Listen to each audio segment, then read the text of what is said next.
হেল্পলাইনে আজকের ভিডিওটা থাকছে ফেসবুকের একটি সেটিং সম্পর্কে। এই সেটিংটি যদি আপনি করে রাখেন তাহলে আপনার ফেসবুক আইডিতে যে পোস্ট করে থাকেন অথবা ফেসবুক পেজে যে পোস্ট করেন তাতে বিভিন্ন ধরনের কমেন্ট আসে। সেই কমেন্টের ভেতরে যে কমেন্ট বা যে শব্দগুলো আপনি পছন্দ করেন না, অর্থাৎ আপনি যে কমেন্ট পছন্দ করেন না, আপনাকে অপমানিত করে বা বিরক্ত করে, সেই সকল কমেন্ট আর আপনার দেখা যাবে না বা অন্য কেউ দেখতে পারবে না, শুধু আপনি দেখতে পারবেন। সেক্ষেত্রে আপনি দেখে সেটা ডিলিট করে দিতে পারবেন বা রিপোর্ট করতে পারবেন। বাজে সকল ধরনের কমেন্ট আপনি এখন থেকে কন্ট্রোল করতে পারবেন নিজে নিজেই। এজন্য প্রথমেই আপনারা আপনাদের ফেসবুক অফিসিয়াল অ্যাপটি আপডেট করে নেবেন। এছাড়া লাইট অ্যাপ দিয়েও এই সেটিংটা করা যায়। ফেসবুক সম্পর্কে বিভিন্ন ধরনের ভিডিও আমার চ্যানেলে দেয়া আছে, আপনারা দেখে নিতে পারেন। অজানা কোনো বিষয় জানার থাকলে কমেন্ট বক্সে লিখতে পারেন। এরপর আমরা চলে যাব ফেসবুকের অফিসিয়াল অ্যাপে। এখানে ক্লিক করবেন। এখানে আসার পর ডান পাশে উপরের দিকে খেয়াল করবেন 3 লাইনস, এই অপশনে ক্লিক করবেন।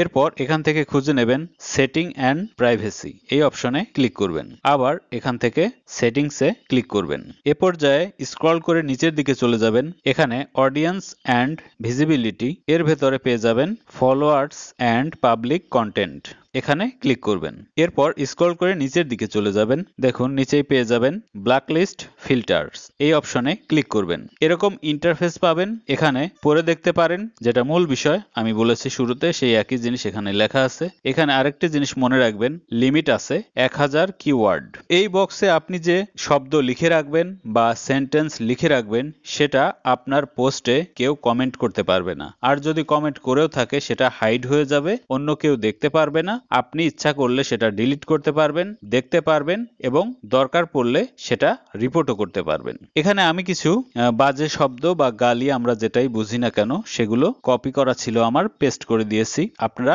লিখে নেবেন আপনাদের মন মতো। এখানে শুধু এই শব্দগুলোই লেখা যায় তা না, এই শব্দগুলো শুধু আমি ভিডিও করার স্বার্থে ব্যবহার করেছি। সাধারণত একজন অন্যজনকে ছোট করার জন্য বা অপমান করার জন্য এই ধরনের শব্দ ব্যবহার করে। ভালো একটি শব্দও যদি লিখে রাখেন সেটাও আপনার পোস্টে কেউ কমেন্ট করতে পারবে না। শব্দগুলো লেখার ক্ষেত্রে আমার কিছু ভুল হয়েছে, সেটা হচ্ছে একটি করে লিখতে হবে এবং কমা দেওয়ার পরে অটোমেটিক এভাবে নিয়ে নেবে। একবারে লেখা যাবে না যেভাবে আমি কপি পেস্ট করেছি। দেখুন আমি যদি শয়তান শব্দটা লিখি, সেক্ষেত্রে শয়তান লেখার পরে কমা দেবেন, দেখুন অটোমেটিক এটা নিয়ে নিয়েছে। এভাবে আপনি যে শব্দটা লিখতে চান, শব্দটা লেখার পরে একটি কমা দেবেন, অটোমেটিক এভাবে নিয়ে নেবে। এরপর এই লেখাটা যখন আপনার শেষ হয়ে যাবে তখন আপনি নিচে সেভ বাটন, এখানে ক্লিক করবেন। ভিডিওটি ভালো লাগলে অবশ্যই লাইক কমেন্ট দেবেন, শেয়ার করবেন বন্ধুদের মাঝে। আর যারা এখনো আমার চ্যানেলটি সাবস্ক্রাইব করেননি, অনুরোধ রইল সাবস্ক্রাইব করবেন। ভালো থাকবেন, আল্লাহ হাফেজ।